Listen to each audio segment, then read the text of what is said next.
अस्सलाम वालेकुम everyone, welcome back to my channel. आज मैं आप लोगों के लिए लेके आई हूँ मसालेदार ढाबा स्टाइल माश की दाल। वो भी हम घर में बनाएंगे। बहुत ही टेस्टी बनती है, बहुत कम इंग्रेडिएंट्स के साथ बनाने वाले हैं।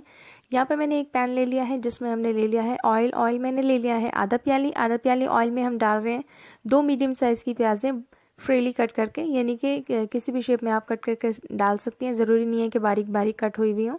यहाँ पे हमारी प्याज़ें जो हैं गोल्डन ब्राउन हो रही हैं। इसके साथ ही हमने इसमें डाल देना है 1 चम्मच के हिसाब से ज़ीरा। ये देखिए 1 चम्मच मैं इसमें ज़ीरा ऐड कर रही हूँ। ज़ीरे को भी हम साथ साथ भून लेंगे। और प्याज़ों को हमने ज़्यादा डार्क ब्राउन नहीं करना है, बहुत लाइट ब्राउन करना है। लाइट ब्राउन होते ही हमने इसमें क्या करना है, मसाले डालना शुरू कर देने। जो मसाले हमने इसमें डालने हैं या जो इंग्रेडिएंट्स हमने इसमें डालने हैं। यहाँ पे सबसे पहले मैं डाल रही हूँ टमाटर में डाल रही हूँ मीडियम साइज़ के 3, वो भी फ्रीली कट करके, यानी मैंने लंबे लंबे स्लाइसेस में कट कर लिए थे। अब ये भूनते भूनते ही टमाटर इसमें मैश हो जाएंगे, तो ज़्यादा टेंशन लेने वाली बात नहीं है। ज़रूरी नहीं है कि आप इसे बहुत छोटा छोटा कट करें। यहाँ पे डालिए मैंने 1 चम्मच कुटी हुई लाल मिर्च। अब 1 चम्मच डाल रही हूँ मैं मिर्च पाउडर। इसमें मैंने 2 तरह की मिर्ची डाली हैं। इसके अलावा मैंने डाला है नमक डाल रही हूँ 2.5 चम्मच। आप अपने घर के हिसाब से डालें, जितना आपके घर में खाया जाए, यूजुअली जितना यूज़ होता है आप उतना यूज़ करें। इसमें डाल रही हूँ 1 छोटा चम्मच हल्दी। इसके अलावा मैंने जो मसाले डालने हैं, जो एक्स्ट्रा मसालों में मैंने यूज़ किया है, मैंने डाला है घर का बना हुआ तिक्का मसाला। इससे काफ़ी अच्छा टेस्ट आ जाता है। अगर आप चाहते हैं तो आप मेरे चैनल पे देख सकते हैं, ये भी मैंने अपलोड किया हुआ है पहले से। इसके अलावा डाल लेते हैं धनिया पाउडर और ज़ीरा पाउडर 1 चम्मच के करीब।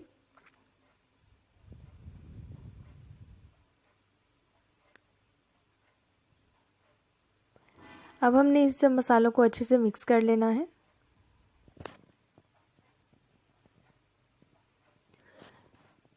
अब इस मसाले को तब तक भूनेंगे जब तक कि ये सारे मसाले आपस में मैश नहीं हो जाते। यहाँ पे मैं डाल रही हूँ लहसुन अदरक का पेस्ट, यानी 1 चम्मच मैंने डाला है लहसुन और 1 चम्मच ही डाल लेते हैं अदरक। इन दोनों का पेस्ट आप चाहें तो इसे कूट के भी शामिल कर सकती हैं, लेकिन मैंने इसे ग्राइंडर में पेस्ट बना लिया था तो मैंने पेस्ट शामिल किया है। अब इसको भी भून लेते हैं ताकि इसकी जो कचैन होती है वो ख़त्म हो जाए। आँच आपने मीडियम रखनी है।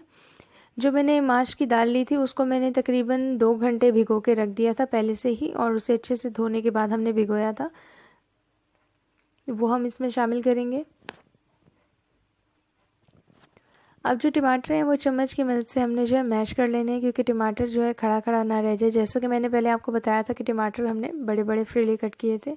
चम्मच की मदद से या हाथ की मदद से, जैसे आपको ईजी लगे आप इसमें डाल लें, जो कि हमने पहले से भिगो के रखी है। दाल पहले से भिगो के रखने से क्या फ़ायदा होता है, जितना इसने अपना शेप चेंज करनी होती है ये कर लेती है, यानी कि ये थोड़ी बड़ी होती है, पानी चूस लेती है, तो काफ़ी ज़्यादा इसने शेप चेंज कर लिया है। ये तकरीबन पाव के करीब मेरी दाल है, लेकिन बनने के बाद ही थोड़ी ज़्यादा दिखने लगती है। यहाँ पे हमने इसमें दाल डाल ली है और अच्छे से इसे भून लेंगे। आपने इसे तकरीबन 5 मिनट तक भूनना है। 5 मिनट भूनने के बाद आपने इसमें पानी शामिल करना है। जितनी आपके पास दाल है उसके हिसाब से पानी शामिल कीजिएगा। हमारी, जैसे कि मैंने आपको बताया था, पाव दाल है, तो मैं 1 गिलास या 1.5 गिलास के करीब इसमें पानी डालूंगी, क्योंकि मुझे ज़्यादा पानी की ज़रूरत नहीं है। तो 1.5 गिलास पानी डालने के बाद हमने इसे ढक के पकाना है ताकि ये गल जाए। और गलने के लिए ये जो टाइम लेगी ये तकरीबन 20 से 25 मिनट तक भी ले सकती है। यहाँ पे 5 मिनट गुजर चुके हैं। अब हमने क्या करना है, इसमें पानी ऐड कर देना है।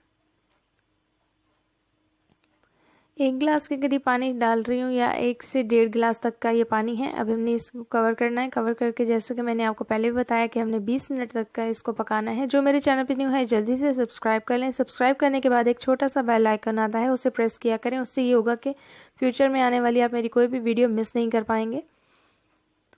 यहाँ पे 20 मिनट गुजर चुके हैं। दाल को मैं थोड़ा सा खोल के देख रही हूँ क्या ये पक चुकी है। अगर आपको लगता है कि अभी भी इसमें कचैन बाकी है या दाल आपकी अच्छे से नहीं गली, तो आप इसे दोबारा से यानी कि कवर करके पका सकती हैं।